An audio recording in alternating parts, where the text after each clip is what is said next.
नमस्कार दोस्तों, स्वागत है आपका हमारे YouTube चैनल पर। आई होप कि आपको हमारी महत्वपूर्ण प्रश्नोत्तर वाली वीडियोस पसंद आ रही होंगी। आज के इस वीडियो में हम आपके लिए राष्ट्रीय मानवाधिकार आयोग और मध्य प्रदेश राज्य मानवाधिकार आयोग के महत्वपूर्ण प्रश्नोत्तर लेकर आए हैं, जो कि आपकी आगामी प्रतियोगी परीक्षाओं के लिए काफ़ी इंपॉर्टेंट है। और मध्य प्रदेश लोक सेवा आयोग की यूनिट 10 में राष्ट्रीय मानवाधिकार आयोग और मध्य प्रदेश राज्य मानवाधिकार आयोग का उल्लेख किया गया है, तो इससे क्वेश्चन बनने की संभावना है। तो चलिए देखते हैं राष्ट्रीय मानवाधिकार आयोग और मध्य प्रदेश राज्य मानव अधिकार आयोग से संबंधित महत्वपूर्ण प्रश्न।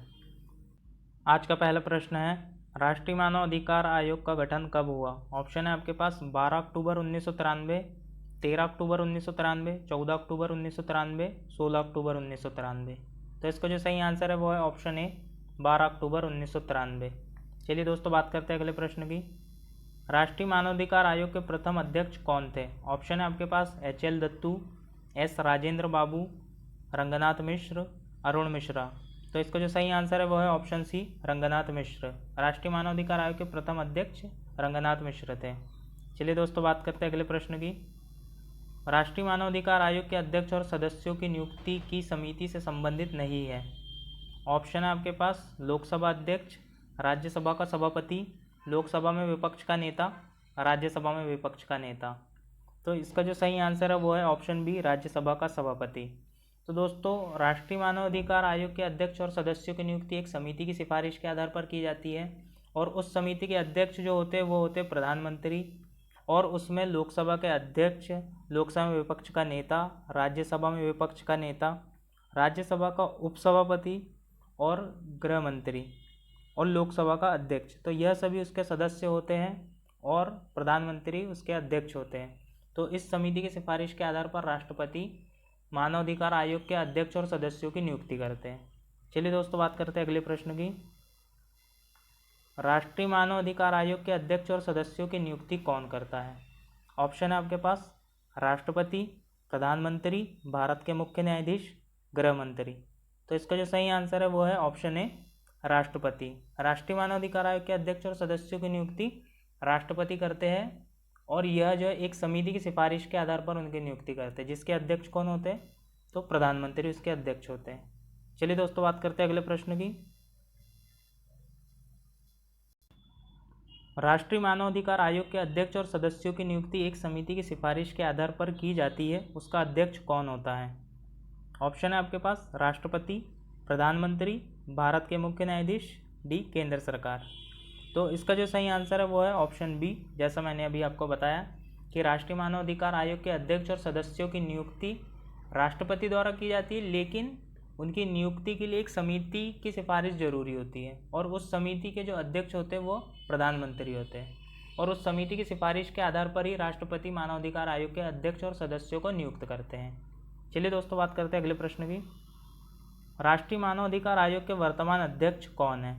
ऑप्शन है आपके पास HL दत्तू, S राजेंद्र बाबू, C रंगनाथ मिश्र, D अरुण मिश्रा। तो इसका जो सही आंसर है वो है ऑप्शन डी अरुण मिश्रा।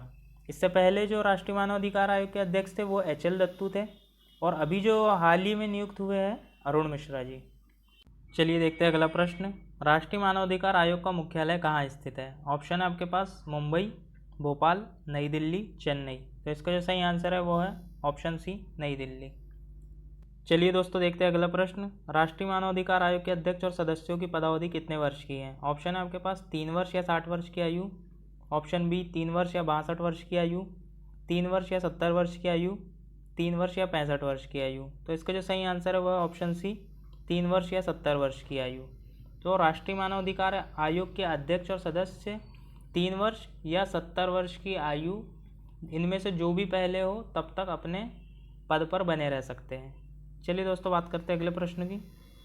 राष्ट्रीय मानवाधिकार आयोग के अध्यक्ष और सदस्यों की नियुक्ति एक समिति की सिफारिश के आधार पर की जाती है, उसमें सदस्यों की संख्या अध्यक्ष सहित कितनी होती है? ऑप्शन है आपके पास 5, option B 7, option C 6, option D 4। तो इसका जो सही आंसर है वो है ऑप्शन सी 6। इसमें PM अध्यक्ष होते हैं और सदस्य लोकसभा के अध्यक्ष, इसके सदस्य गृह मंत्री, लोकसभा का विपक्ष का नेता, राज्यसभा का उपसभापति और राज्यसभा में विपक्ष का नेता, ये सभी उनके सदस्य होते हैं, और प्रधानमंत्री अध्यक्ष होते हैं। चलिए बात करते हैं अगले प्रश्न की। राष्ट्रीय मानवाधिकार आयोग को किस न्यायालय की शक्तियाँ प्राप्त होती है? ऑप्शन है आपके पास जिला न्यायालय, सिविल न्यायालय, मजिस्ट्रेट कोर्ट, डी इनमें से कोई नहीं। तो इसका जो सही आंसर है वो ऑप्शन बी सिविल न्यायालय। चलिए बात करते हैं अगले प्रश्न की। राष्ट्रीय मानवाधिकार आयोग का अध्यक्ष किसे नियुक्त किया जाता है? ऑप्शन है आपके पास उच्च न्यायालय के मुख्य न्यायाधीश या अन्य न्यायाधीश, उच्चतम न्यायालय के मुख्य न्यायाधीश या अन्य न्यायाधीश, जिला न्यायाधीश, ऑप्शन डी इनमें से कोई नहीं। तो इसका जो सही आंसर है वो है ऑप्शन बी उच्चतम न्यायालय के मुख्य न्यायाधीश या अन्य न्यायाधीश। राष्ट्रीय मानवाधिकार आयोग के अध्यक्ष जो होते हैं वह या तो उच्चतम न्यायालय में मुख्य न्यायाधीश रहे हो या उच्चतम न्यायालय में अन्य न्यायाधीश रहे हो। तो जो इस पद पर रहते हैं उन्हें ही राष्ट्रीय मानवाधिकार आयोग का अध्यक्ष नियुक्त किया जाता है। चलिए बात करते हैं अगले प्रश्न की। राष्ट्रीय मानवाधिकार आयोग अपना वार्षिक प्रतिवेदन किसे सौंपता है? ऑप्शन है आपके पास प्रधानमंत्री, राष्ट्रपति, लोकसभा अध्यक्ष, केंद्र सरकार। तो इसका जो सही आंसर है वो है ऑप्शन डी केंद्र सरकार। राष्ट्रीय मानवाधिकार आयोग अपना वार्षिक प्रतिवेदन केंद्र सरकार को सौंपता है। चलिए बात करते हैं अगले प्रश्न की।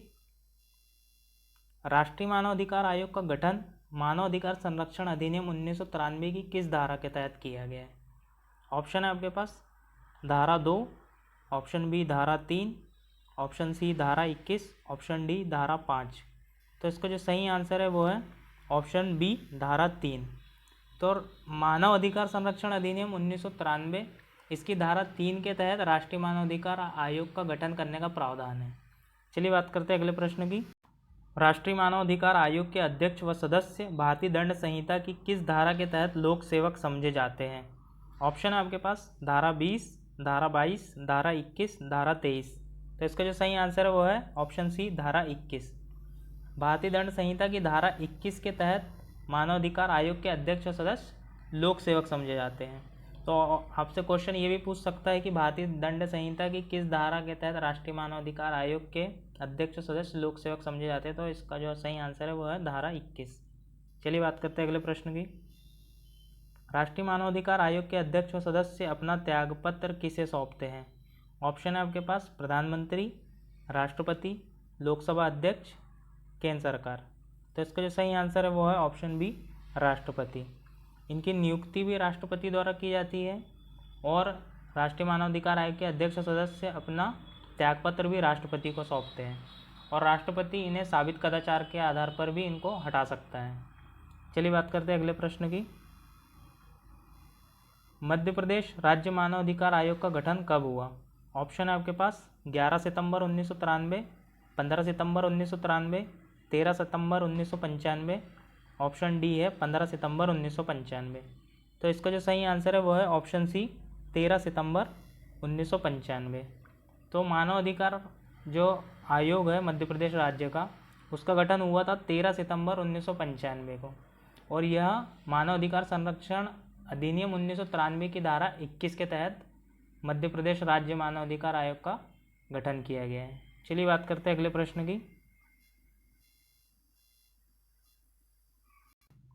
मध्य प्रदेश राज्य मानवाधिकार आयोग के वर्तमान अध्यक्ष कौन है? ऑप्शन है आपके पास HL दत्तू, नरेंद्र कुमार जैन, रंगनाथ मिश्र, अरुण मिश्रा। तो इसका जो सही आंसर है वो है ऑप्शन बी नरेंद्र कुमार जैन। रंगनाथ मिश्र यह राष्ट्रीय मानवाधिकार आयोग के प्रथम अध्यक्ष है और अरुण मिश्रा यह राष्ट्रीय मानवाधिकार आयोग के वर्तमान अध्यक्ष हैं। चलिए बात करते हैं अगले प्रश्न की।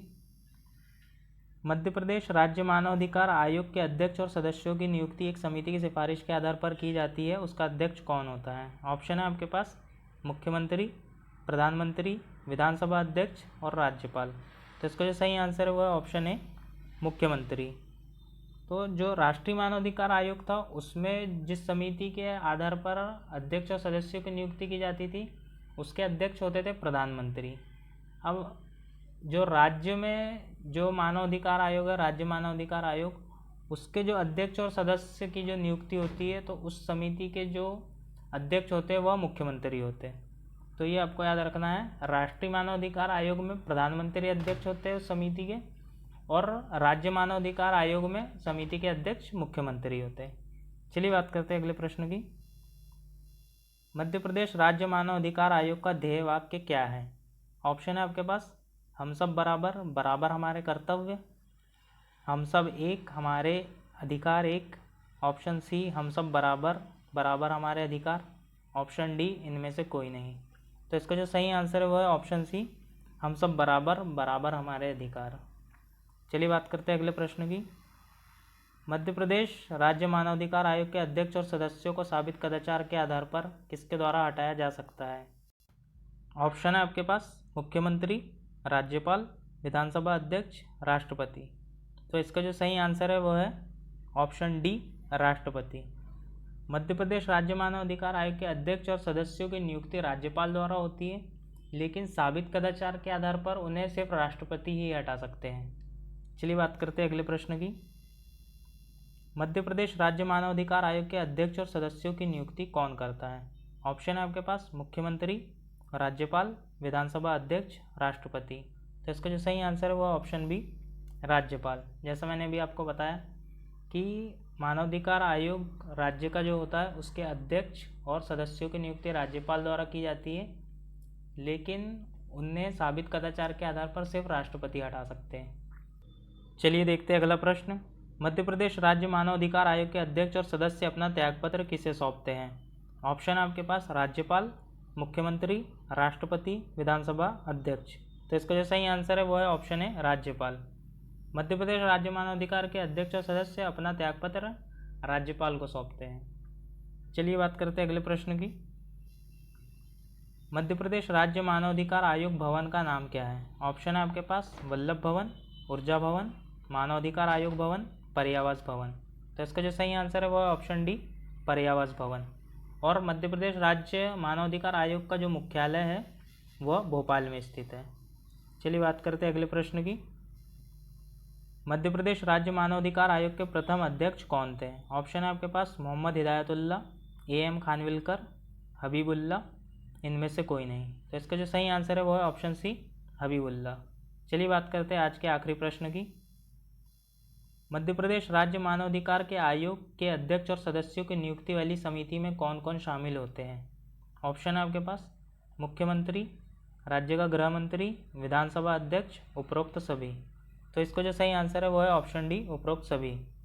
मानवाधिकार आयोग जो है राज्य का, उसकी जो नियुक्ति वाली समिति होती है, अध्यक्ष और सदस्यों की नियुक्ति वाली समिति, उसके जो अध्यक्ष होते हैं वो मुख्यमंत्री और राज्य के गृह मंत्री उसके सदस्य, विधानसभा अध्यक्ष उसके सदस्य होते हैं और विधानसभा में विपक्ष का नेता उसके सदस्य होते हैं। जिन राज्यों में विधान परिषद होती है वहाँ पे विधान परिषद के विपक्ष का नेता भी उनके सदस्य होते हैं। तो दोस्तों, अगर आपको हमारी वीडियो पसंद आई है तो इसे लाइक करें और कमेंट करके बताएं आपको वीडियो कैसी लगी। और अगर आपने अभी तक हमारे चैनल को सब्सक्राइब नहीं किया है तो हमारे चैनल को सब्सक्राइब करें और इसी तरह की वीडियो पाने के लिए हमारे चैनल से जुड़े रहें। धन्यवाद।